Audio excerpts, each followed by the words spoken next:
Alors bonjour, si vous êtes intéressé de comprendre ce qu'est ce qu'on appelle l'Église, nous sommes maintenant dans la deuxième partie de la lecture du catéchisme de l'Église catholique et nous allons apprendre que le mot, par exemple, le mot Église, ça vient du mot ecclésia, appelé hors d'eux. Donc c'est une assemblée, une convocation d'hommes et de femmes qui sont mis à part, qui sont appelés hors du monde. Et nous allons voir les origines, la fondation et la mission de l'Église. Nous allons voir que c'est un projet qui a été né dans le cœur du Père, le Créateur donc, qu'elle a été aussi préfigurée dès l'origine du monde. On verra qu'elle est préparée dans l'Ancienne Alliance et aussi qu'elle a été instituée par Jésus le Christ et puis qu'elle a été marquée, manifestée par l'Esprit Saint. Puis nous verrons ensuite son mystère. Et pour scruter le mystère de l'Église, il convient de méditer d'abord son origine dans le projet de la très sainte Trinité et sa réalisation progressive dans l'histoire. L'Église est un projet qui est né dans le cœur du Père. Le Père éternel, par la disposition absolument libre et mystérieuse de sa sagesse et de sa bonté, a créé l'univers. Il a décidé d'élever les hommes à la communion de sa vie divine. Et nous, tous les hommes sont appelés à cette communion dans le Fils, en Jésus. Tous ceux qui croient au Christ, le Père a voulu les appeler à former la Sainte Église. Elle est sainte parce qu'elle vient de lui, elle est sainte parce que c'est lui qui l'institue. Cette famille de Dieu se constitue et se réalise graduellement au long des étapes de l'histoire humaine, selon les dispositions du Père. En effet, l'Église a été préfigurée dès l'origine du monde. Elle a été merveilleusement préparée dans l'histoire du peuple d'Israël, dans l'Ancienne Alliance, et elle a été instituée enfin en ces temps qui sont les derniers, donc depuis 2000 ans, depuis la venue de Jésus, nous sommes dans les derniers temps, et elle sera manifestée grâce à l'effusion de l'Esprit Saint, et au terme des siècles, elle sera consommée dans la gloire. L'Église était annoncée dès l'origine du monde. Le pasteur d'Hermas écrit « Le monde fut créé en vue de l'Église ». Dieu a créé le monde en vue de la communion à sa divine vie, une communion qui se réalise par la convocation des hommes dans le Christ. Et cette convocation, c'est l'Église. Dieu veut se faire un peuple qui soit en communion avec lui. L'Église est la fin de toute chose. Ça, c'est saint Épiphane qui nous dit ça. Et les vicissitudes douloureuses elles-mêmes, comme la chute des anges et le péché de l'homme, ne furent permises par Dieu que comme occasion et moyen pour déployer toute la force de son bras, toute la mesure d'amour qu'il voulait donner au monde.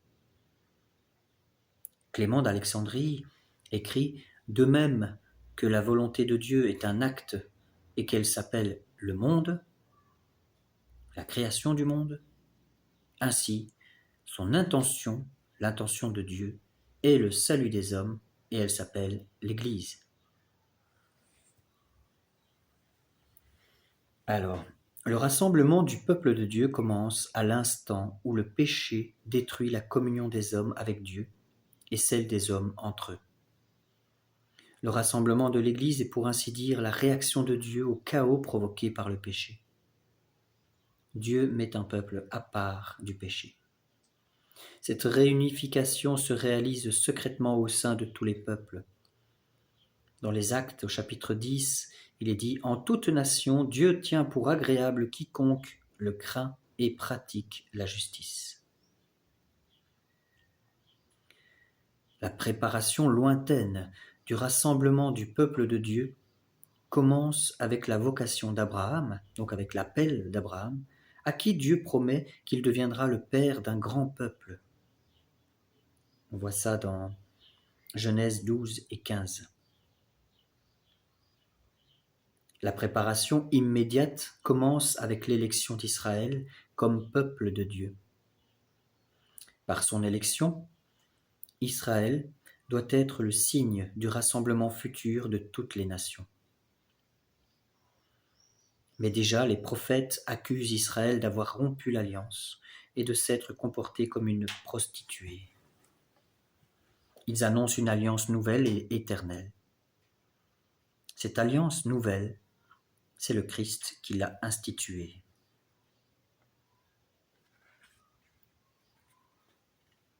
Il appartient au Fils, à Jésus donc, de réaliser dans la plénitude des temps le plan de salut de son Père. C'est là le motif de sa mission. Le Seigneur Jésus posa le commencement de son Église en prêchant l'heureuse nouvelle, l'avènement du règne de Dieu promis dans les Écritures depuis des siècles. Pour accomplir la volonté du Père, le Christ inaugura le royaume des cieux sur la terre. L'Église est le règne du Christ déjà mystérieusement présent. Mais on peut dire aussi que l'Église, le peuple de Dieu, est l'échantillon du royaume de Dieu à venir. Ce royaume brille aux yeux des hommes dans la parole, les œuvres et la présence du Christ. Accueillir la parole de Jésus, c'est accueillir le royaume lui-même. Le germe et le commencement du royaume sont le petit troupeau de ceux que Jésus est venu convoquer autour de lui et dont il est lui-même le pasteur. Il constitue la vraie famille de Jésus. À ceux qu'il a ainsi rassemblés autour de lui, il a enseigné une manière d'agir nouvelle, mais aussi une prière propre.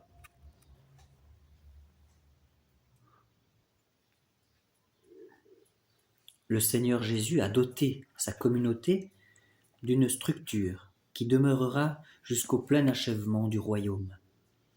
Il y a avant tout le choix des 12 apôtres, avec Pierre comme leur chef. Ils sont représentants des 12 tribus d'Israël. Ils sont les pierres d'assises de la nouvelle Jérusalem.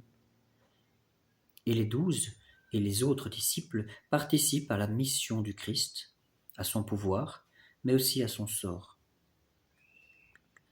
Par tous ces actes, le Christ prépare et bâtit son Église. Il a dit « Je bâtirai mon Église ». Mais cette Église est née principalement du don total du Christ pour notre salut, anticipé dans l'institution de l'Eucharistie et réalisé sur la croix. Le commencement et la croissance de l'Église sont signifiés par le sang et l'eau qui sortent du côté ouvert de Jésus crucifié. Car c'est du côté du Christ endormi sur la croix qu'est né l'admirable sacrement de l'Église tout entière. De même qu'Ève a été formée du côté d'Adam endormi, ainsi l'Église est née du cœur transpercé du Christ mort sur la croix.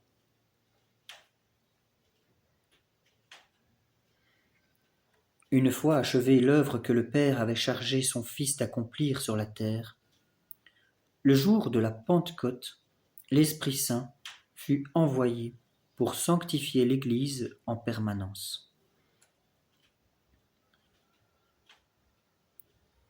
C'est alors que l'Église se manifesta publiquement devant la multitude et que commença la diffusion de l'Évangile avec la prédication. Je précise juste une chose, l'expression que je venais de dire plus haut, que de même qu'Ève a été formée du côté d'Adam, endormi, ainsi l'Église est née du cœur transpercé du Christ mort sur la croix. C'est une expression qui est tirée de saint Ambroise. Saint Ambroise qui a été, entre guillemets, celui qui a amené Saint Augustin à la foi. Rien que parce que Augustin l'a entendu prêcher, c'est ainsi qu'il s'est converti.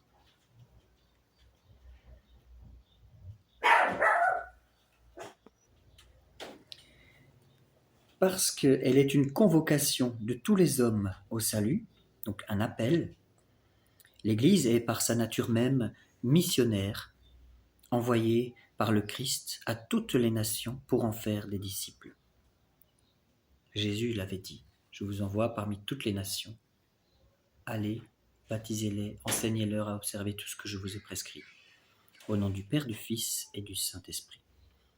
Et pour réaliser sa mission, l'Esprit Saint équipe et dirige l'Église grâce à la diversité des dons hiérarchiques et charismatiques. Aussi, l'Église, pourvue des dons de son fondateur, est fidèlement appliquée à garder ses préceptes de charité, d'humilité et de renoncement, reçoit mission d'annoncer le royaume du Christ et de Dieu et de l'instaurer dans toutes les nations. Elle constitue de ce royaume le germe et le commencement sur terre. L'Église n'aura sa consommation que dans la gloire céleste, lors du retour glorieux du Christ. Jusqu'à ce jour, l'Église avance dans son pèlerinage à travers les persécutions du monde et les consolations de Dieu. C'est une parole de saint Augustin. L'Église avance dans son pèlerinage à travers les persécutions du monde et les consolations de Dieu. Et ici-bas, elle se sait en exil, loin du Seigneur, et elle aspire à l'avènement plénier du royaume. Et dans l'Human Gentium de Vatican II, il est dit « l'heure où elle sera, dans la gloire, réunie à son roi ». La consommation de l'Église et à travers elle celle du monde dans la gloire ne se fera pas sans de grandes épreuves. Alors seulement, tous les justes depuis Adam, depuis Abel le juste, jusqu'au dernier élu, se trouveront rassemblés dans l'Église universelle auprès du Père.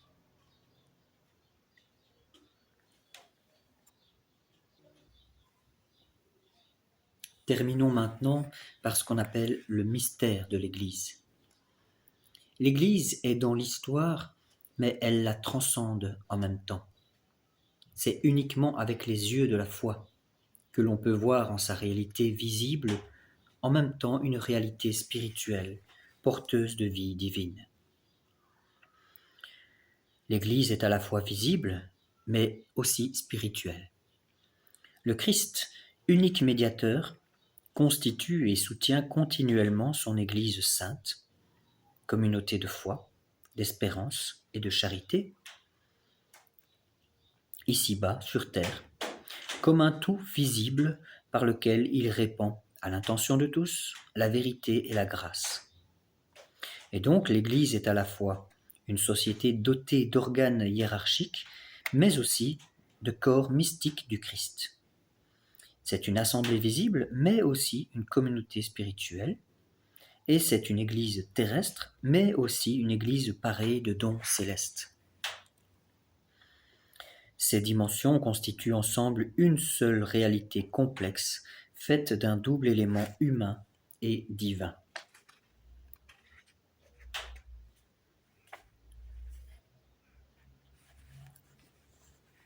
Il appartient en propre à l'Église d'être à la fois humaine et divine, visible et riche de réalités invisibles, fervente dans l'action et occupée à la contemplation, présente dans le monde mais pourtant étrangère au monde, mais de telle sorte qu'en elle, ce qui est humain est ordonné et soumis au divin, de telle sorte que ce qui est visible est soumis à l'invisible, ce qui relève de l'action est soumis à la contemplation, et ce qui est présent soumis à la cité future que nous recherchons.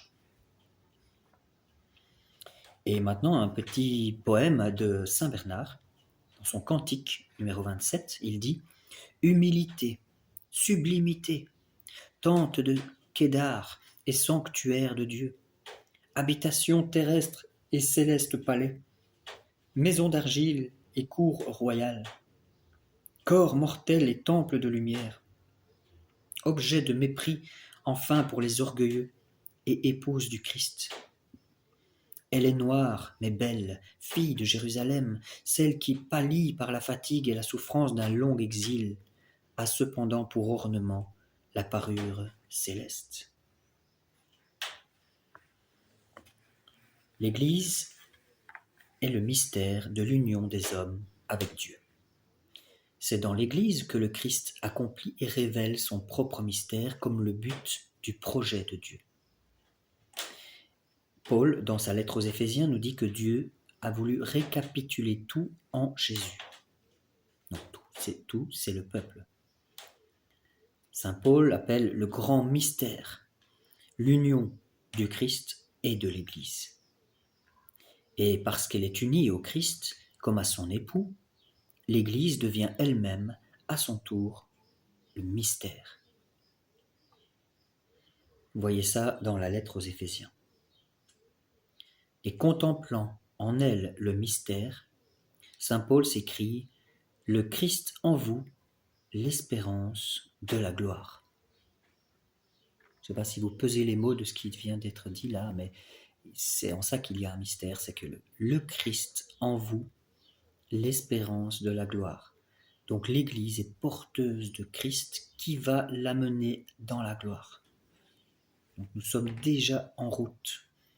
C'est en ça que c'est un mystère, puisque nous sommes mariés avec le Christ.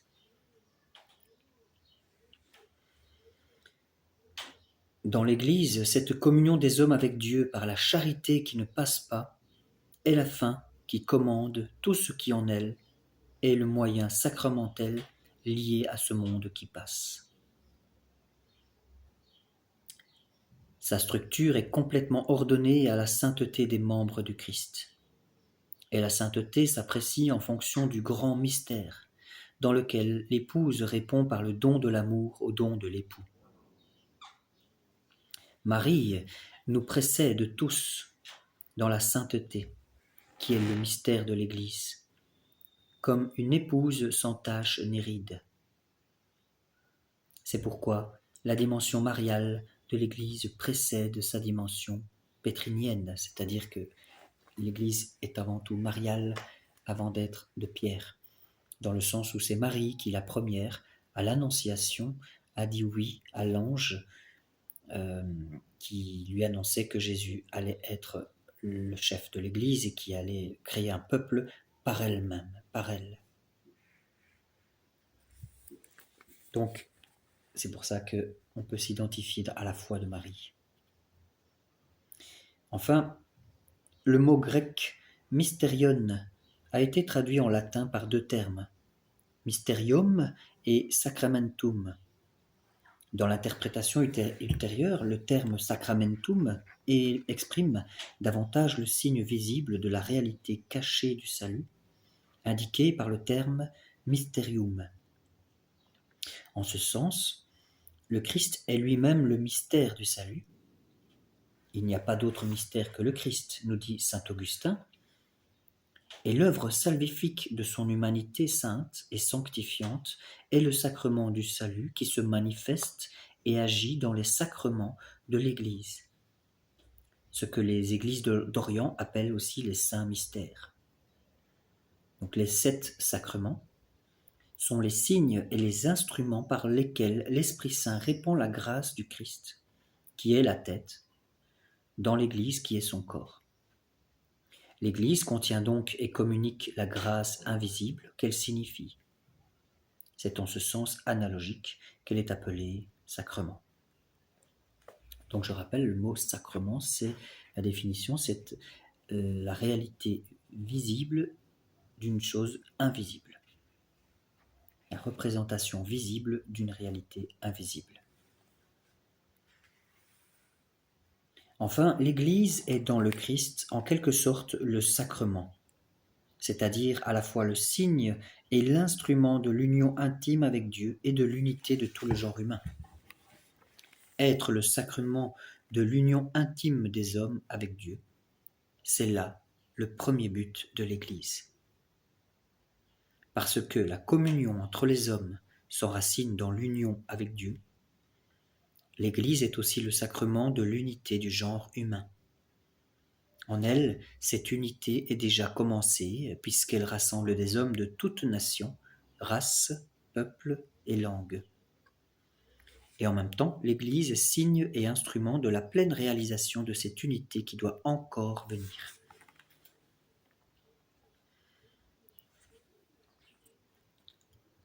Comme sacrement, l'Église est instrument de Christ. Entre ses mains, elle est l'instrument de la rédemption de tous les hommes. On dit que l'Église est le corps de Christ, dont il est la tête, mais si elle est le corps, c'est bien pour agir au nom de Christ. Le sacrement universel du salut, par lequel le Christ manifeste et actualise l'amour de Dieu pour les hommes. Elle est le projet visible de l'amour de Dieu pour l'humanité, nous dit Paul VI, le pape qui était au temps du Concile Vatican II. Et donc elle est le projet visible de l'amour de Dieu pour l'humanité, qui veut que le genre humain tout entier constitue un seul peuple de Dieu, se rassemble dans le corps unique de Christ et soit construit en un seul temple du Saint-Esprit. Nous voyons aussi dans Apocalypse 14, et je vis, l'apôtre Jean qui dit, et je vis toutes les nations rassemblées, de tous les peuples, toutes les langues, etc. C'est bien ce qui caractérise l'Église catholique, qui veut dire universelle. Alors pour conclusion, pas conclusion mais en résumé, le mot Église signifie convocation.